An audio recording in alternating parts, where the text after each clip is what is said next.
சகோதர சகோதரிகளே, இன்று நாங்கள் பொது காலத்திலே 22ஆம் வாரத்திலே இன்று நாங்கள் செவ்வாய்க்கிழமைக்கு கால் பதிக்கின்றோம்.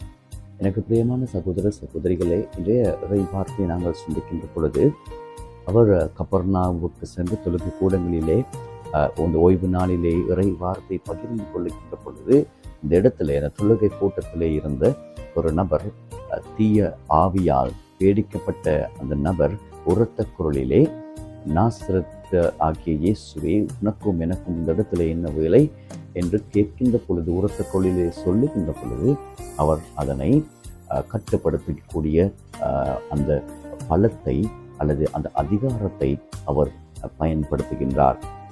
அவர் அந்த அதிகாரத்தை பயன்படுத்துவது மற்றவர்களுடைய வாழ்க்கையை மாற்றுவதற்காக, மற்றவருடைய வாழ்க்கைக்கு நல்லதை கொடுப்பதற்காக அந்த அதிகாரத்தை அவர் பயன்படுத்துகின்றார்.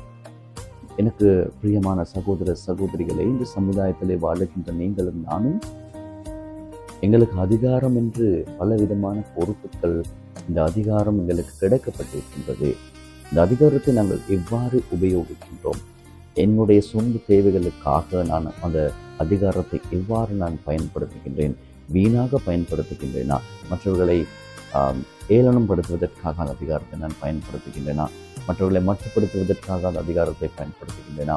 எனக்கு என்னுடைய விடயங்களை அல்லது என்னுடைய காரியங்களை செய்வதற்காக நான் அந்த அதிகாரத்தை பயன்படுத்துகின்றேனா என்று இந்த நாளில் நாம் சிந்தித்து பார்க்க வேண்டும்.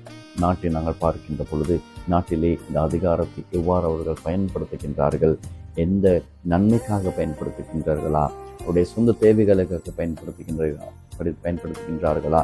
அல்லது தீமையை கொண்டு வருவதற்காக அதிகாரத்தை பயன்படுத்துகின்றார்களா என்று பார்க்கின்ற பொழுது, உண்மையாகவே அவருடைய வாழ்க்கையிலே இந்த உண்மைக்காக அவருடைய அதிகாரங்களை, அவருடைய அந்த அதிகாரத்தை பயன்படுத்துகின்றார்களா என்பது ஒரு கேள்விக்குரிய ஒரு விடயமாக இருக்கின்றது.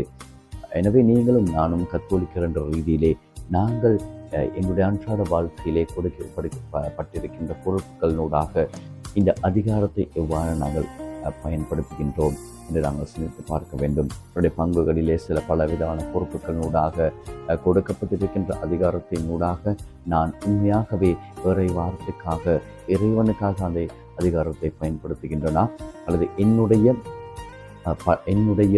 அதிகாரத்தை காட்டுவதற்காக நான் அதனை உபயோகிக்கின்றனா என்று சிந்தித்து பார்ப்பதற்கு இன்று நாளிலே இறை வார்த்தை